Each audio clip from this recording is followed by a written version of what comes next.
Hey, good morning. Welcome back to the channel. Gotta grab some water over here. Time to feed the cats. It's a beautiful day. It's 37 degrees outside or something like that. And, oh, by the way, I gotta tell you about this guy. I dug it out of the barn. Pretty awesome, huh? Setting the water down so I can get cat food out of the trunk of the car.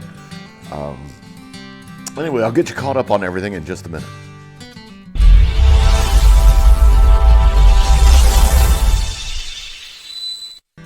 All right, so the cats are fed, and I gotta tell you about this guy. So this Jeep has been sitting in the barn for 2 years. My sons and I rescued this Jeep. It was a rust bucket, and still is, if I was to be totally honest with you. But it's about 1,000% better than it was. It was all rusted out. There was a lot of welding involved. It was a tan Jeep, which you can still see, I think, in places, because we didn't paint everything. But it's it's a Rio Grande 1995 Jeep YJ. Obviously, the top is new. A lot of stuff on this is new. The diamond plate's all new. I just got it licensed and insured yesterday. We pulled it out of the barn. I'm gonna bring this guy back to life. And again, it's been sitting for 2 years, so there are some things that are wrong with it. I did put a new battery in it yesterday, so it should start for me today. But my intention is to get this to an auto shop because I don't have time to work on it and work out some of the final kinks that are in it that have happened in 2 years of it just sitting still. We had 3 things sell in the store overnight. They are a Mantovani Christmas album that was on cassette, and these guys, which I already boxed up, there are 15 vases in that big box. That was a good sale. And we sold a Tommy James and a Shondells 45. And we'll get to all that stuff. But first, I got to get in the Jeep and drive that over to the shop. I'm not going to take you with me because I'm going to need all hands to handle that Jeep. So I'll check in with you guys in a bit. All right, so that Jeep went to the shop, which is awesome. And I got to tell you, the thing's been sitting for about 2 years, I guess, sitting in our red barn, which I showed you in the last video where it was sitting. And it's doing pretty well. We rebuilt that Jeep from scratch. When we found it, I'll throw up some pictures of it, but it was a rust bucket, and the engine wasn't firing right. It was misfiring. It had all kinds of issues. There were holes in the floorboards. It was a mess. It probably was. Its next step prior to, if we hadn't grabbed it, was to the junkyard. And we took that thing all the way down. And I reprogrammed the computer, and by reprogram I mean I had to put new capacitors on it. There were 6 bad capacitors, and we discovered that because we tried everything else to get that engine to run right, and it just would not fire correctly in the right order. And we tried everything: sensors, distributor, camshaft. I mean, we went through everything on that, and finally came to the conclusion that it was the brain. And we couldn't find a brain for a 1995 Jeep YJ, so I had to rebuild the brain. So I did some brain surgery on it. So the thing runs great. After sitting for 2 years, it fired right up. It needed a new battery, so it fired up with a jump, but put the new battery in it yesterday. It's got a few issues. I think my front right brake is locked up on it. I'm having a hard time getting a vehicle over 45 miles per hour, which is a problem if I wanted to get up to road speed. So I'm going to have them check that out. Although this morning I was able to top over 50, and it felt like it freed up. So I probably broke a caliper. In any case, they're going to look at it this morning and get back with me. It needs new tires because dry rot for a vehicle sitting for 2 years. But let's get to the eBay stuff. We've got 3 things that need to go out today. One of them I know is going to have to go out via FedEx, and that is this large box right here, that guy. There are 15 Anchor Hocking vases in there. There's a sold count for you. We've sold those before, and I think we had a lot of them, and I think we had over 80 of them at one time. I think we've only got maybe 15 or 20 left in the store. And they sell really well for us, which is kind of cool. They're all brand new, or at least they're lightly used. They still have their price tags on them from their original purchase. So, and we cleaned them up even. So they had dust on them when we found them. Anyway, those are going out. And we had a cassette that I also already boxed up. Came out last night and boxed up. When I get a big order like these vases come through, I don't want to wait on them. I gotta go. I gotta go take care of them right away. So I came out last night and boxed those up. And while I was boxing those up, I had a Montavani cassette sell. The cassette is going to Jason in Mindoro, Wisconsin, and the vases are going to Brian in Excelsior, Minnesota. So that's where they're going. We have one other item that sold after I boxed those up, and that is Tommy James and the Shondells Crystal Blue Persuasion on 45. And I got to go get that. It is in the blue room, in our overflow room in the house. And that is 45 number 130. So let's go get that. Okay, so 45 number 130, 1 through 150. That'd put 130 back here in the back somewhere. There's 126, 127. Oh, look, I see it coming up on the horizon. There it is, 130. And it is Tommy James and the Shondells Crystal Blue Persuasion. Crystal Blue Persuasion. Mm-hmm. We're going to need one of these, which is a box for 45s. 45. All right, so the secret to these 45 boxes and any of these album boxes that we have is to break the perfs ahead of time, because if we don't, this perf right here in the middle, which is built for smaller things, which I don't know why they have it, because, you know, what I like to do is make my smaller things thicker. For example, this record would fit just fine under this perf right here. It'd fit fine. But I'm going to wrap that record. It gets 2 panels of bubble wrap on it, which is going to make it thicker.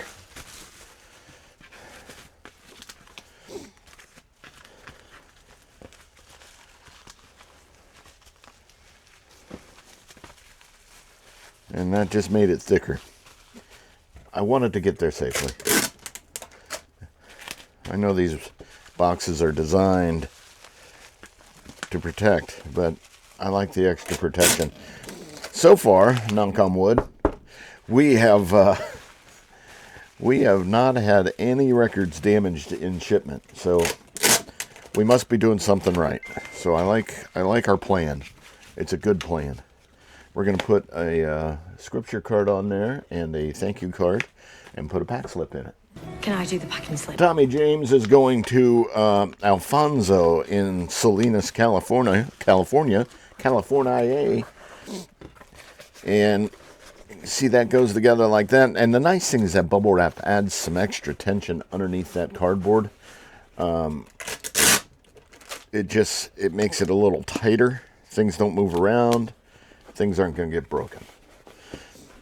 There's that. Put some tape on it.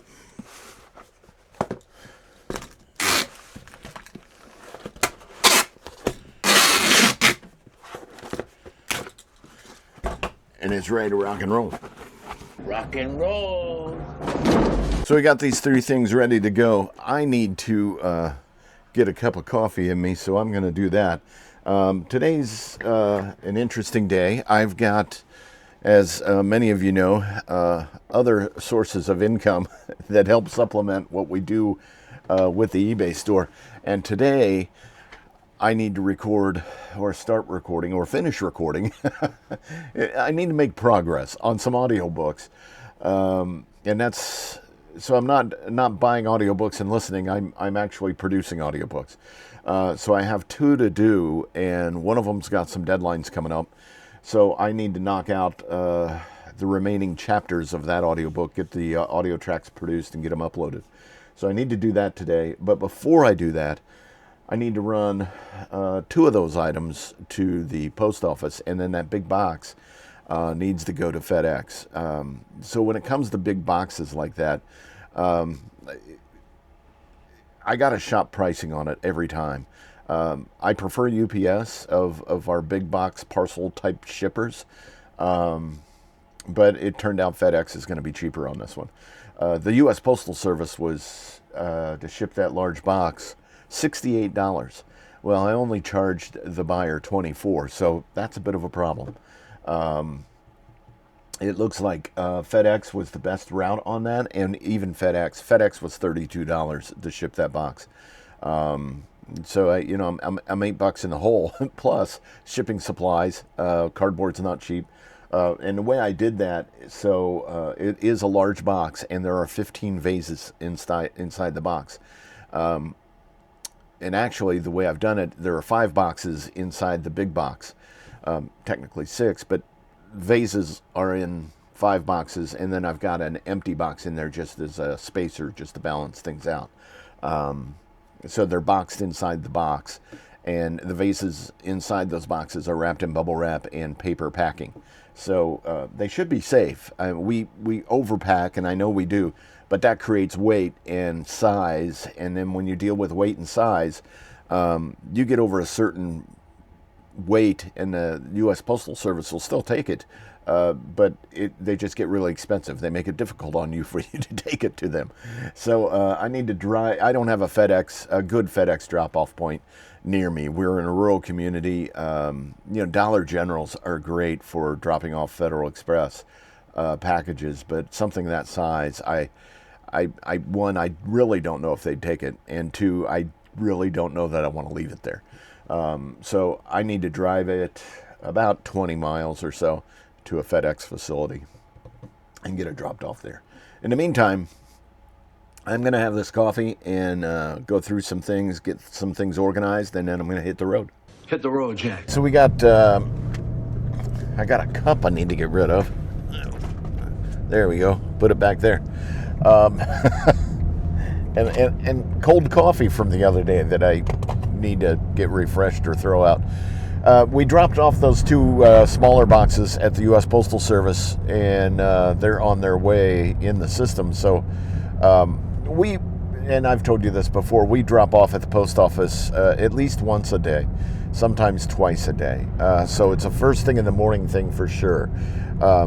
Every night something sells in the store overnight. And if we have a few things that sell in the afternoon, we'll usually hold those to the next morning. If we have a lot of things that sell throughout the day, then we make that second run in the afternoon. So we will see how today goes to see if today's a 2-run day. But I do have that large box. It's the box itself weighs over 20 pounds, and it's roughly 21 inches by, I think, 18 by 17 inches, which puts it in puts it in the next level category for U.S. Postal Service. I think it was, I think I already said this, it was $68 or something like that to ship it through U.S. Postal Service. So taking it to FedEx, and I'll show you how we do this. I'll show you one of the reasons why I don't like taking it to FedEx here locally. Again, DG will take it all day long, but something of this size I don't necessarily trust leaving behind the counter at the DG. And you'd think it'd be the other way around, like somebody could walk off with a smaller package, but it's that it's glass and that it's large, and I don't know. It just, I'd rather hand it to an official delivery person rather than a checkout person at the Dollar General. Anyway, I'll show you how we deal with this. And that location is locked down tighter than Fort Knox. Welcome to the FedEx facility. I just pulled into spot number 1, and as you see, what I got to do is I got to call this phone number, tell them that I'm out here in spot 1, and then they come out to the car and pick up the package. I guess that's not a bad deal. I just, this is the closest true FedEx facility we have to us, and it's behind a fence with barbed wire across the top of it. So it's nice that everything's secure here. It's a secure facility. But this is where I got to bring it when I bring it to FedEx. 2,000 years. One time, like that one time when we were at the RV park. We were at the RV park and you were doing stuff with the RV and you fell off the edge. Yeah, that was funny for you. Well, it wasn't funny at the time. Oh my goodness. All right. So that was a funny story. Oh, were we recording that? Yeah, we sorry. recorded your funny story about the time. Sorry. Remember that time? So obviously, I'm not sitting in front of the FedEx facility anymore in Kokomo, Indiana. I left them in front of the FedEx facility. Oh. Talking about how we drop packages off there. We're in Indiana. In Indiana, right? But I was in Florida. This is not Indiana. Nope, this is Florida. This is where I have been. You have been here. The entire time you've been here. And the sun's setting. Yep. So it's a beautiful day. And I need to tell everybody about the Jeep YJ. I showed them the YJ. And earlier, if I could talk, earlier in this video, I took the YJ to the garage, to the shop, to get it repaired. We've gotten it back, and they fixed some things on it. They what? What? What? I'm sorry. What? I'm still laughing about you falling off the Okay. So you're still laughing about me falling off the platform at the RV park? Yeah. What was that, 2 years ago? It reminded me when you just slipped off the step back there. That was 2 years worth of humor right there. I did a backflip, if I remember, like a somersault thing.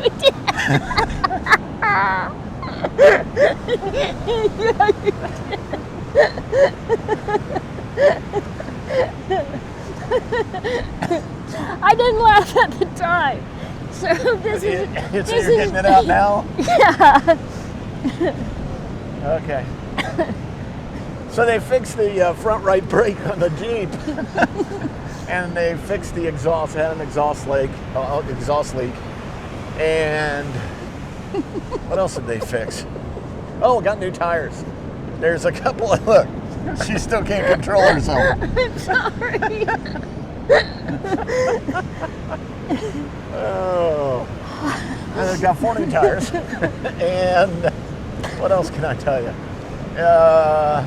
It needs a new shock mount on the back right. I ordered a new one. It's already back at the house, and it needs a little work done on the back gears and the differential, so they got to pull the axle. So when we get back, it'll go back to the shop, and they'll do a little work on the back gears and put that shock man out and get the shock reattached, and then it's ready to rock and roll. Are you still laughing about me flipping off? I'm sorry. All right, so 2 years ago, at least 2 years ago, we went to an RV campground in Kentucky, not far from where the Kentucky Derby is held. And we were parked on a concrete slab at this campground. And right off the concrete slab was like a grassy a grassy area, but it was a 3-foot drop, I think. Yeah. off of the concrete to the grassy area. So I was hooking up the RV. She was watching me. And I stood up from the RV, took a step back, and forgotten that there was a drop-off. And if I remember right, they had some kind of beam or something there, so I kind of it tripped me. Anyway, I did a backflip off the concrete and did a backward somersault across the grass, and I think I cut my leg. Well, yeah, and I didn't laugh at the time. It wasn't funny. It's funny now, though. Well, no, it's not necessarily funny now. It tickled me. He didn't tell him the whole story. No, you tell We're her. at the Us beach the story. where I started getting tickled because I remember the story because as we were walking on the beach, you tripped over a something, and then you tripped over another something. I did. I've been tripping. And that made me remember of the time that you did the flip-flop. I did do a flip-flop. You did. There's the ocean. For those of you wondering what the ocean looks like,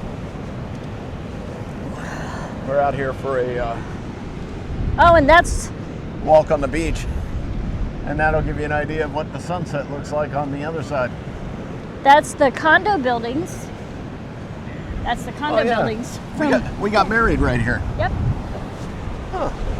Yep. This is the spot where we got married. Yep. Yep. That's awesome. Cool. Oh my goodness, they're on the ocean. We've returned to the scene of the crime. I'm gonna get wet. Gotta get away from the water for a minute. What else can I tell people? Oh, so an update on our moving down here to Florida is we're heading back to Indiana here in a couple days, and I'm bringing you back with me. Yeah, you are. Because I need help. Yeah, I gotta leave this beautiful place. I need help. I can't do it all I openly admit I can't do it all by myself. And I need assistance. I need my partner in crime. The eBay store occupies a lot of my time. I'm recording audiobooks right now. I'm doing some consulting work, sales consulting work, IT consulting work. What else have I got going on? Occasionally a job interview comes up. So I got those kind of things going on. And and there's 4 cats that need our attention. And I could use Debbie back to help out with the cats and Plus a house And that a needs house. to be cleaned and a we- yard that needs to be mowed. and we need yard work done, and we got to sell a house. Yep. So I So- gotta come back and start cleaning it up and packing it up and whatnot. So that's the plan. That's where we're at. And our goal is hopefully make the move down here in the month of April. So that's our goal. Oh, we're gonna get hit by the water. Oh, no, we're not. We're gonna move. Come on. Come. We're good. We're saved. All right. I think that brings everybody up to speed. You got the story of me flipping off the RV platform 2 years ago. You know where the Jeep is. We've given you an update on our move. What else can I tell you? Oh, there was an awesome rocket launch from Florida this week, but I missed it. I was driving. I just watched it on TV because Yeah. I was with your mom. But it was right over that way. And you could have seen it from right here. I think that brings us up to speed. All right, well, that does bring us up to speed. And obviously, it's the next day. Same hat, different shirt, but still in Florida. We're going to be down here for a bit, and then we'll head back north and start taking care of things. But I thought it best to wrap up the video because we're getting close to that 30-minute mark. So I'd like to thank you all for watching. Please like and subscribe. Check us out on the other social media channels, if you would. And remember, no trespassing and no fishing. So that's the word for the day. We'll catch you next time. You all be safe out there.